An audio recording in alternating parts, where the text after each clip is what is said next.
Mid-June 2025. In less than 15 minutes, more than 900 precision-guided bombs and cruise missiles slam into Iran's most guarded facilities. And yet, 3 weeks later, Tehran is still only a step away from the bomb.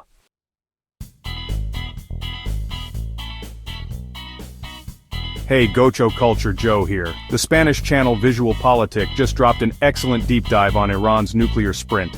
Let's flip that story into English, update it with the latest battlefield evidence, and ask the only question that matters.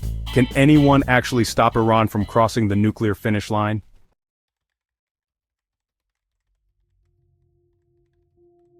First, the numbers.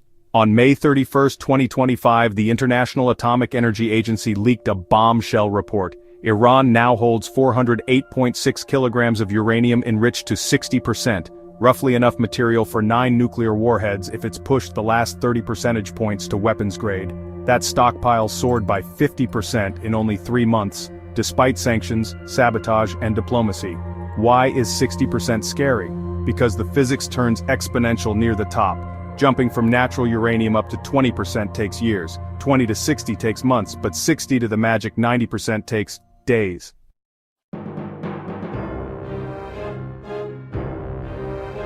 Q June 13th, Israel launches the region's largest air operation since Desert Storm. Objectives 1, destroy power lines and backup generators at the underground fuel enrichment plant in Natanz. 2, obliterate the above-ground pilot FEP, Iran's R&D playground for 60% enrichment.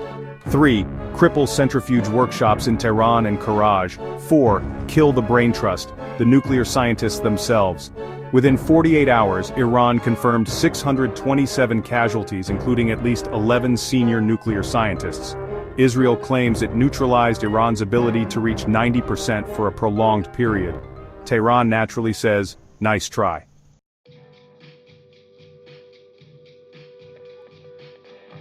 So, satellite forensics give us a clearer picture here. Natanz's underground halls now show fresh craters right above the cascade rooms. Without electricity, thousands of spinning centrifuges probably crashed into each other. Imagine glass chandeliers colliding at like 1,000 RPM. The pilot FEP, it's gone, and that alone wipes out about 19 kilograms of 60% uranium per quarter. But Fordow, buried under 80 meters of rock, is mostly untouched and honestly still produces the lion's share of high-enriched uranium. Bottom line, Israel bought time, not victory. The IEA's last on-site reading was mid-May. Inspectors haven't been allowed back since the raids. No eyes, no verification, just educated guesswork.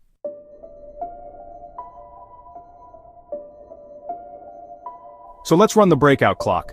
Pre-strike, experts pegged Iran's dash to 1 bomb at about 12 days.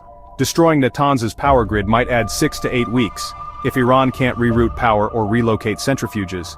But because Fordow lives, and because Tehran stockpiles parts off-book, the conservative estimate today is 2 to 4 months before they could reaccumulate 1 bomb's worth of 90% uranium. Remember, the material is only half the equation.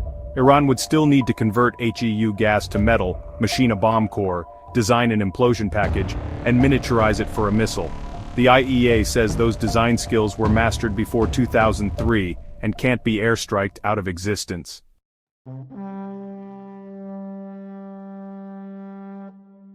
So why does the program roar back after every sabotage? 3 strategic payoffs. First, negotiating leverage. Every extra kilo of 60% uranium buys Tehran chips at the diplomatic table. Second, deterrence signaling. Even the option of a bomb changes Israeli and Gulf Arab military planning. And third, regime survival. Hardliners market nuclear resilience as proof the Islamic Republic can withstand any storm.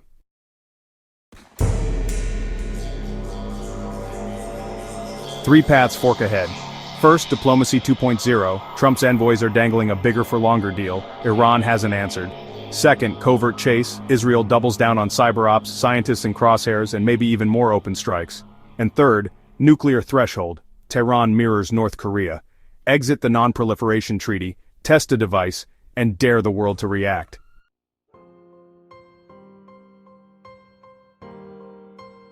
So, is the most peaceful war in history, a war fought in labs and tunnels instead of battlefields, even winnable? Let's debate below. Smash that like, share this breakdown, and subscribe to Gocho Culture for more tech and history explainers that cut through the noise.